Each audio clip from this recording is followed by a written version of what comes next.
자, 찍어봅시다. 자, 디퍼런셜 앰플리파이어가 굉장히 중요한 부분 중에 하나예요. 특히 전자공학에서 중요한 것 중에 하나가 센서나 또는 신호 검출용으로 사용이 된다는 거예요. 그래서 디퍼런셜 앰플리파이어는 그 차만큼을 증폭시켜요. 그리고 우리말로 무슨 증폭기? 차동 증폭기라고 해요. 그래서 여러분들이 그걸 굉장히 전자회로 시간에 많이 배웠던 겁니다. 차만큼을 증폭시키는데 이 차를 증폭시키기 전에 차동 증폭기가 없다면 이 차이를 계산할 수 있는 비교하는 비교기가 있어야 되고요. 걔네들 비교된 것을 걸러내서 증폭하는 애들이 필요해요. 근데 차동 증폭기 하나만 있으면 회로를 저렇게만 연결하면 차이를 증폭시킬 수 있는 거예요. 그래서 우리가 저런 회로들을 씁니다. 마찬가지로 여러분 손으로 미분했죠? 네, 신호가 들어오면 핸드폰에서 여러분 종이 꺼내가지고 미분한 다음에 처리해서 음성 듣죠? 아니요. 그럼 소프트웨어로 미분하나요? 아니요. 전자회로로 미분해요. 그 안에 알고리즘이라고 해요. 근데 그 안에 이런 미분기가 들어있고 이런 적분기가 들어있습니다. 그래서 여러분이 신호미 시스템에 손으로 풀었다면 걔네들이 전자회로에서는 구현이 되는 거예요. 그 구현이 된 걸 전자회로를 반도체 설계에선 직접을 합니다. 조그만 데다가 다 만들어놔요. 그게 IC 직접 회로라고 하는 거고 그 IC 회로가 설계가 되면 우리 만들어요. 그게 이제 공정이고 그게 이 전자공학의 한 축이라고 볼 수 있는 거죠. 그러면서 전자회로 시간에 바이폴라 정션 트랜지스터라는 걸 배웠습니다. BJT라는 걸 배웠는데 BJT는 증폭기예요, 스위치예요? 네? BJT는 증폭기예요, 스위치예요? 대답을 하네. 아무거나 대답하면 돼요. 자, BJT는 증폭기예요, 스위치예요? 증폭기예요, 그렇죠? 네. BJT는 증폭기예요, 스위치예요? 스위치예요. 네. 그래서 여러분들이 TTL이라고 하는 거, 트랜지스터 로직이라고 하는 거 써봤어요? 74LS00, 74LS06. 시꺼먼 거, 조그만 거 이런 거 실험 시간에 안 써요? 써봤던 것 같아요. 써봤어요? 이거 지네발 같은 거, 반도체 우리 칩이라고 하는 거 실험 시간에 디지털 논리 회로 때 그 디지털 디논리 실험에 썼었어요? 그거 증폭기예요, 스위치예요?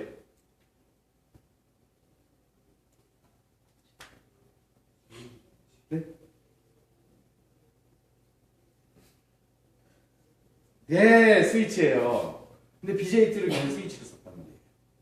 안에 로직이 들어있어요. 그 안에 뜯어보면 게이트가 들어있어요. 엔드 게이트, 오어 게이트, 로어 게이트. 그래서 TTL 0074 LS는 7400, 뭐 7412, 뭐 이런 이제 스펙이 좀 바뀌고 74LS00, 뭐 0608 이렇게 나갔는데 그 안을 뜯어보면 눈으로는 안 보이지만 엔드 게이트가 4개 들어가 있거나 뭐 익스클루시브 오어가 들어가 있거나 노어가 들어가 있거나 엔드 2개, 오어 2개 뭐 이렇게 식으로 들어가 있어요. 그러면 거기에 우리가 필요한 게이트별로 입력을 넣어서 VCC 넣고 그라운드 잡고 입력 어떻게 넣어서 이렇게 2개씩 연결되어 있거든요. 그럼 걔를 이렇게 돌려서 이렇게 연결하면 디지털 논리를 꾸밀 수 있죠. 근데 걔네들이 BJT를 만들었어요. MOSFET를 안 만들어요. 그래서 5V를 주는 이유가 BJT에서 5V를 주면 세츄레이션 영역이 돼요. 그래서 걔네들은 0이냐 1이냐를 구별하는 거고 그래서 여러분들이 5V를 주는 거예요. BJT에 한 1V, 2V 주면 어떻게 될까요? 증폭 영역. 그래서 걔네들은 리니어 액티브 리전이라고 해요. 혹시 배웠어요? 전자회로 때? 4가지 모드? 액티브 모드, 리니어 액티브 모드, 또 세츄레이션 모드, 또 컬오프 모드, 또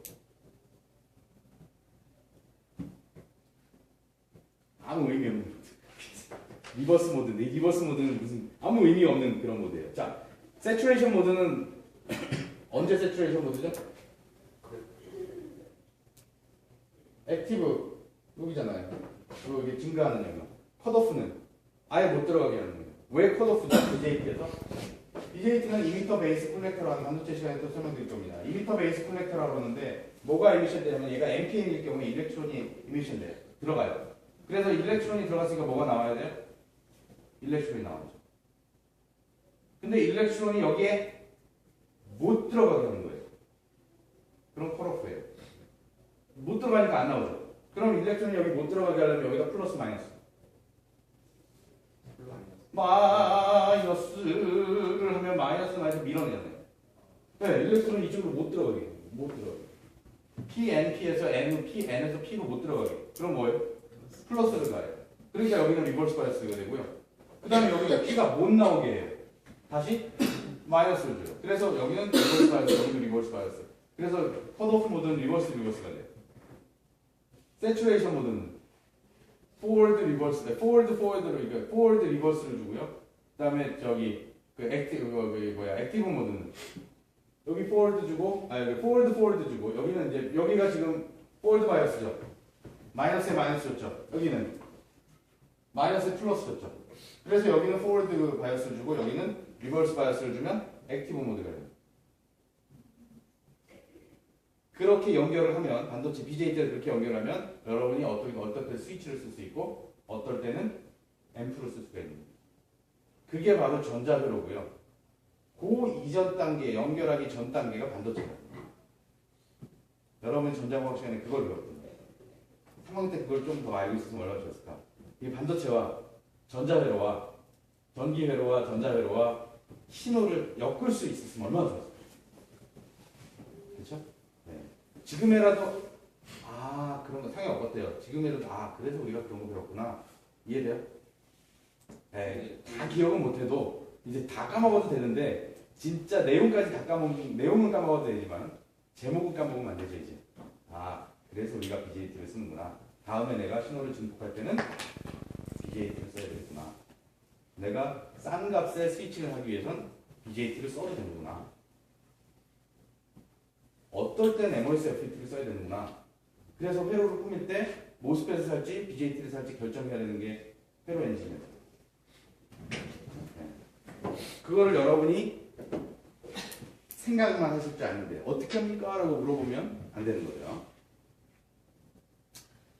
그래서 BJT 회로를 조금 더 편하게 해석하기 위해서 만든 것이 하이브리드 파이 모델이라는 거예요. 등가 회로라는 거예요. 얘네들 회로를 이게 안에 얘는 알겠고 얘도 알겠고 얘도 알겠지만 얘를 몰라요. 이 반도체를 몰라요. 회로한 사람들은 반도체 모르잖아요. 그러니까 이게 BJT다라고만 했지만 이 BJT를 반도체적인 차원에서 모델을 만들어서 했던 것이 바로 이 등가 모델이에요. 즉 전류가 어디에서 흘러요? NPN일 경우에 콜렉터에서 2m로 흐르잖아요. 전류는 NPN일 경우에 PNP일 경우는 2m에서 콜렉터로 흐르고 NPN일 경우에는 콜렉터에서 2m로 흐르잖아요. 그건 반도체 공학 시간에 봤죠. 네. 언제? 베이스에 신호를 줄 때. 베이스에 이 신호를 줬다는 얘기는 처음에 아까 반도체에서 2m하고 베이스 사이에 공핍점을 줄여준 거예요. 그러니까 얘가 들어오게 된 거고요. 들어왔으니까 얘를 잡아 빼려서 나간 거고요. 그럼 전류가 콜렉터에서 2m로 흐릅니다. 즉 그래서 여기에 콜렉터에서 2m까지 전류원이 있는 거예요. 언제 얘 전류원이 생겨요? 베이스에 전압을 가해줬을 때만 생겨요. 그게 우리가 VB라고 해요. 베이스하고 2m 사이에 가해준 동작 전압. 그러면 여기에 있는 저항이 크면 클수록 여기는 작아지잖아요. 그러니까 여기가 F가 안 되죠. 그러니까 여기 있는 입력 저항은 작아야죠. 어떤 시스템이든지 입력에 대한 저항은 작아야 돼요. 그런데 저항이 없으면 전류가 안 가요. 그러니까 이 저항이 필요해요, 안 필요해요? 필요해요. 작은 저항이 필요한 게 많이 보내는. 이 보내는 만큼 요게 트랜스 컨덕턴스라고 하죠.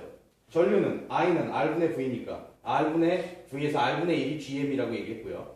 그 G sub M이라고 하는 것이 트랜스 컨덕턴스고 뭐에 비례해요? V sub B 2에 비례해요. 그러니까 여기에 전류를 많이 흘리려면 VB를 많이 줘야 돼요. 얼마만큼 많이? 충분히 동작할 수 있는 동작 전압 이상. 그게 0.707 이상이잖아요. PN정션 다이어드는 0.3V 이상이었고 BJT는 0.707. 여러분들 사용하는 소잖아요. 물론 그게 더 낮은 게 전력을 덜 소모하는 거죠. 전력을 더 낮고도 이 전압이 전류가 나오면 더 좋은 BJT. 여러분이 갖고 있는 싸구려 BJT 아니고 더 좋은. 자, 그래서 이런 것들을 배웠어요. 그럼 BJT를 앰프를 쓸 수 있느냐? 네, 있습니다. 그래서 회로를 이렇게 구성을 하고요. 커패시터 커플링 커패시터라고 하고 그런데 하여튼 그런 식으로 회로를 구현을 하면 얘는 보통 그냥 유니버설 앰플리파이어로 해서 커먼 에미터 모드, 커먼 베이스 모드, 커먼 콜렉터 모드 이런 거 있었죠. 네, 한 가지만 하세요. 이거 많은 걸 다 어떻게 외워요? 한 가지만 하세요. 그리고 여러분 한 가지 잘하는 것만 하세요. 구기 종목 되게 많죠. 축구, 농구, 배구, 야구, 골프 막 많잖아요. 한 가지도 잘하세요? 그 언제 다 해요. 네, 자기 종목 하나만 배우세요. 그래서 그것만이라도 잘 만들면 돼요. 그리고 모든 걸 다 하려고 하지 마세요. 하나 하고 그 다음 거 하십시다. 오케이? 네. 자, 커먼 베이스 모드는 왜 베이스가 커먼이냐? 베이스가 커먼된 거예요. 커먼됐다는 얘기는 공통으로 가지고 있어요. 즉, 공통이라는 건 그라운드라는 얘기예요. 그러면 구성이 좀 달라져요. 회로 구성. 커먼 이미터나 커먼 베이스나 마찬가지로 커먼 콜렉트나 베이스나 마찬가지로 회로 구성이 조금씩 달라집니다. 아, 이런 게 달라지니까 이렇게 되는구나 라고 하면 그 각각의 회로 모드에 따라서 해석이 달라집니다. 그러면 모스펫은 스위치예요? 앰플리파이어예요? 모스펫은 기본적으로 스위치예요. 즉 게이트가 키면 소스에서 드레인으로 캐리어가 가요. 걔가 N모스냐 P모스냐에 따라서 전류의 방향은 같거나 달라요. 옛날에 저한테 반도체 공학 안 배운 게 좀 아쉽잖아요. 저한테 수업했나? 아니죠. 좀 아쉽잖아요. 아쉬워도 되는데.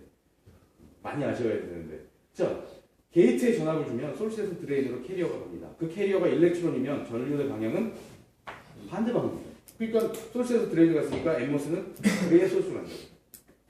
그거 왜 풀어요? 보이지도 않는 건 말로 설명합니다. 그 말로 설명하는 걸 지금까지 기억하고 있습니다. P모스는 캐리어가 소스에서 드레인으로 가요. 그러니까 전류는 소스에서 드레인. 그러니까 전류가 반대 방향으로 간다고. N모스하고 P모스하고. 마찬가지로 BJT도 N모스하고 P모스하고 회로를 연결하는 연결 방법이 달라요. 왜냐면 내려오는 데가 다르니까. 그래서 PMP는 이미터에서 콜렉터로 캐리어가 가고요. 전류도 이미터에서 콜렉터로 가죠. P니까. 일렉트론은 NPN은 캐리어가 이미터에서 콜렉터로 가요. 그러니까 PMP는 전류는 콜렉터에서 이미터로 간다. 그걸 전자회로 시간에 막 딜이 외워가지고 화살표가 이쪽에 있으면 이렇게 되고 화살표가 저쪽에 있으면 저렇게 되고 헷갈렸죠. 이미터하고 베이스하고 콜렉터만 알면 되고 베이스는 항상 가운데고 C라고 써있는 게 콜렉터고 E라고 써있는 게 이미터잖아요. 그럼 전류가 어디서 어디로 흐르는지 당연히 보이는데 그걸 여러분이 생각했으면 좀 더 좋지 않았을까? 지금이라도 늦지 않았다 라고 하는 것이고요. 자, N모스와 P모스 갖고 앰플리파이어를 만들 수 있습니다. 언제? 세츄레이션 되기 전에. 리니어 액티브한 리전이 있어요. 그게 바로 핀치오프가 일어나기 전까지예요. 그래서 MOSFET 배울 때 핀치오프 배웠죠. 그 모스펫에서 핀치오프가 일어나기 전까지가 바로 액티브 모드고 리니어 액티브 모드고 그 리니어 액티브 모드 때 우리가 사용하면 증폭기가 돼요. 그 다음에 세츄레이션 모드, 즉 핀치오프가 이상이 일어나면 채널이 끊어져서 전류가 안 흐르는 것이 아니라 일정하게 표면을 따라서 전류가 일정하게 나옵니다. 그렇기 때문에 걔네들이 세츄레이션 모드가 됩니다. 그러면 여러분들 핸드폰 사용할 때 보통 디지털 시스템이라고 맞아 하잖아요. 그 디지털 시스템은 액티브 모드에서 사용해요? 세츄레이션 모드에서 사용해요? 그렇죠. 왠지 아시겠죠? 네. 자, 그러면서 이제 우리가 두 번째 우리 컴포넌트에 대해서 이렇게 전자회로 때 배웠다면 진짜 걔네들은 하드웨어고요. 그 안에 돌아다니는 애들이 뭐예요? 전자회로 안에서 돌아다니는 애들. 전류예요, 전류. 전압이 돌아다니나요? 전압은 안 돌아다녀요. 실제 돌아다니는 애들은 뭐예요? 전자예요, 전자. 진짜 돌아다니는 애들은 전자인데 전자가 눈에 안 보이잖아요. 그래서 전자가 돌아다니는 걸 우리가 전류라고 했어요. 방향은 반대 방향이라고 정의하고요. 왜 반대 방향으로 정의했냐면 아무리 설명해도 안 맞아요. 그 어떻게 설명을 해도 안 맞아요.